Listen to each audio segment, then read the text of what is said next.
नमस्कार साथियों, देश की बात में भारतीय राष्ट्रीय कांग्रेस की ओर से एक बार फिर आप सबका स्वागत है। मन की बात तो बहुत हो गई। आइए अब किसान, खेत मजदूर, छोटे दुकानदार और मंडी मजदूर की देश की बात करें। किसी दोस्त ने कहा है, वादा देकर लाने का आफताब वो हमारी रात के जुगनू भी ले गया। ये किया मोदी जी ने इस देश के किसान से। आज देश की खेत और खलिहान दोनों पर हमला बोला गया है। आज देश की खेती पर अतिक्रमण किया गया है। देश के खेत मजदूर और किसान को अपने ही खेत में गुलाम बनाए जाने का षड्यंत्र किया जा रहा है। खेती को गुलामी की बेड़ियों में जकड़कर मुट्ठी भर पूंजीपतियों की दासी बनाने के 3 काले कानून मोदी जी संसद में पारित करवा कर लाए हैं। क्या ये आपको मंजूर है? क्या देश के 62 करोड़ लोगों को ये मंजूर है? क्या देश के 15.5 करोड़ किसानों को ये मंजूर है? क्या देश के लाखों करोड़ों मंडियों में काम करने वाले, रोटी रोजी कमाने वाले, हर रोज की कमाई हर रोज करने वाले व्यक्ति को ये मंजूर है? देश का 62 करोड़ किसान सड़कों पर है। 250 किसान संगठन विरोध कर रहे हैं और मोदी जी कह रहे हैं सब चंगासी। मोदी जी, क्या आपको इस देश के 130 करोड़ में से 62 करोड़ नागरिक विरोध करते हुए नजर नहीं आते? काश हल्का मूठ पकड़कर कभी मोदी जी और नरेंद्र सिंह तोमर कृषि मंत्री जी ने खेती की होती तो मालूम होता कि मां जो जमीन है, जब उस जमीन को गिरवी रखने का सरकारें षड्यंत्र करती हैं तो कितना दर्द होता है। जब पेट की रोटी कोई छीनता है किसान की तो कितना दर्द होता है। जब अन्नदाता और भाग्य विधाता को बंधक बनाने का षड्यंत्र होता है तो कितना दर्द होता है। आइए अब तीनों काले कानूनों की बात करें। मोदी जी कहते हैं मंडियां खत्म हो जाएंगी तो किसान को बेहतर रेट मिलेगा। कितना बड़ा बरगला रहे हैं और झूठ बोल रहे हैं देश के प्रधानमंत्री। मंडियां इसलिए बनाई थी कांग्रेस की सरकारों ने ताकि न्यूनतम समर्थन मूल्य किसान के सामूहिक संगठन के आधार पर इन मंडियों के अंदर मिल सके। मोदी जी बताइए, अगर मंडियां खत्म हो गई तो किसान को न्यूनतम समर्थन मूल्य मिलेगा कैसे? देगा कौन? कहां जाएगा किसान? कैसे लेगा वो न्यूनतम समर्थन मूल्य किसान?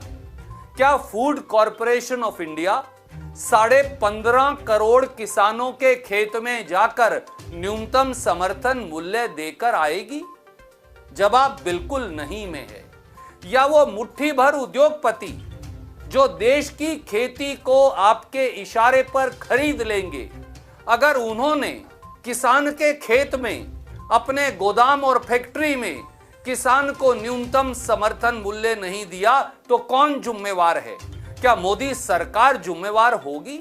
किसान को लूटने का यह सबसे बड़ा और साधारण धंधा है। दूसरा, किसान के पास, क्या आप जानते हैं कि गांव से शहर तक आने का किराया नहीं? और मोदी जी ढींगे भर रहे हैं कि अब किसान कहीं जाकर कहीं भी अपनी फसल बेच सकता है। मोदी जी, आपने कभी खेती की है? देश के कृषि मंत्री नरेंद्र सिंह तोमर जी का इलेक्शन एफिडेविट पढ़िए दोस्तों। उनके पास 1 इंच खेती की जमीन नहीं। देश के प्रधानमंत्री खेती नहीं करते, देश के कृषि मंत्री खेती नहीं करते, देश के गृह मंत्री खेती नहीं करते, देश के रक्षा मंत्री खेती नहीं करते, और हम किसानों को ये खेती का पाठ पढ़ाते हैं। किसान आज भी अपनी फसल कहीं बेच सकता है। पर क्या आप जानते हैं कि कृषि सेंसस 2015-16 के मुताबिक देश का 86% किसान 5 एकड़ से कम भूमि का मालिक है। उसमें से भी 80% किसान केवल 2 एकड़ भूमि का मालिक है। अरे उसके लिए तो 30 किलोमीटर दूर मंडी तक अपनी फसल लाना मुश्किल है। वो पंजाब से कलकत्ता, और हरियाणा से मद्रास अपनी फसल कैसे लेकर जाएगा? महाराष्ट्र का किसान उत्तर भारत अपनी फसल कैसे लेकर आएगा? पोरबंदर और अहमदाबाद और गुजरात का किसान बंगाल अपनी फसल कैसे लेकर आएगा? और असम का चाय का किसान कैसे दिल्ली में आकर अपनी फसल बेच कर जाएगा? क्यों इतना क्रूर मजाक कर रहे हैं? और तीसरी बात, क्या ये सही नहीं? क्या ये सही नहीं कि किसान एसडीएम और कलेक्टर से लड़ेगा कैसे?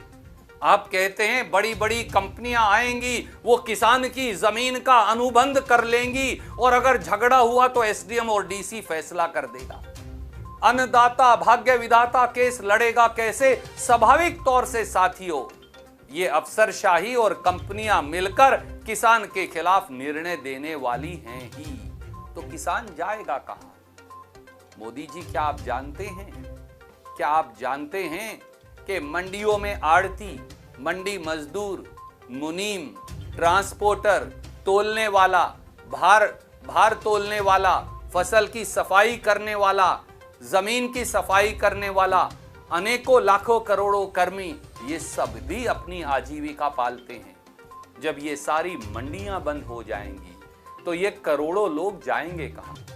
देश की अनुसूचित जाति के हमारे भाई बहन, पिछड़े वर्गों के भाई बहन, यही तो खेत मजदूर हैं जो किसान के साथ कंधे से कंधा मिलाकर काम करते हैं। आपने एक झटके से ही जमीन जोतने वाले अन्नदाता और जमीन को संवारने वाले एससी बीसी के हमारे भाग्य विधाता भाई बहनों को बेरोजगार कर दिया पीढ़ी दर पीढ़ी के लिए। क्या ये न्याय है? क्या ये उचित है?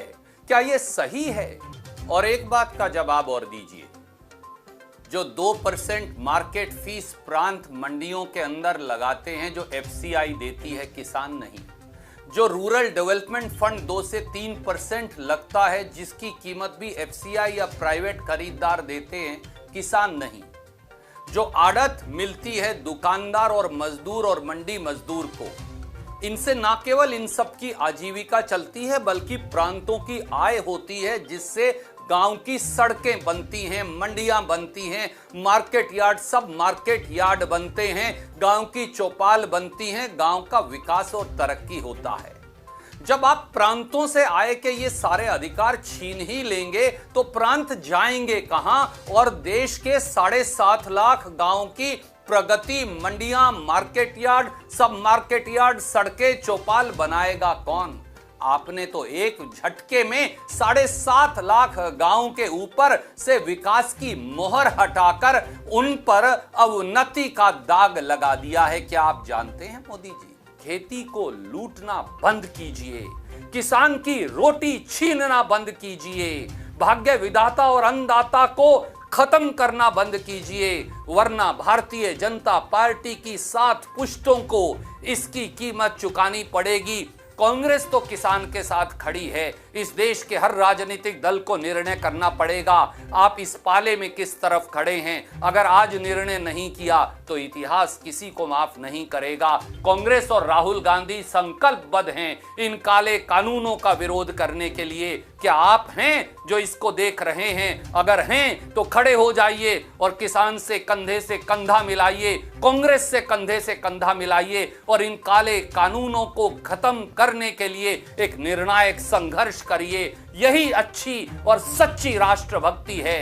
जय हिंद, जय किसान।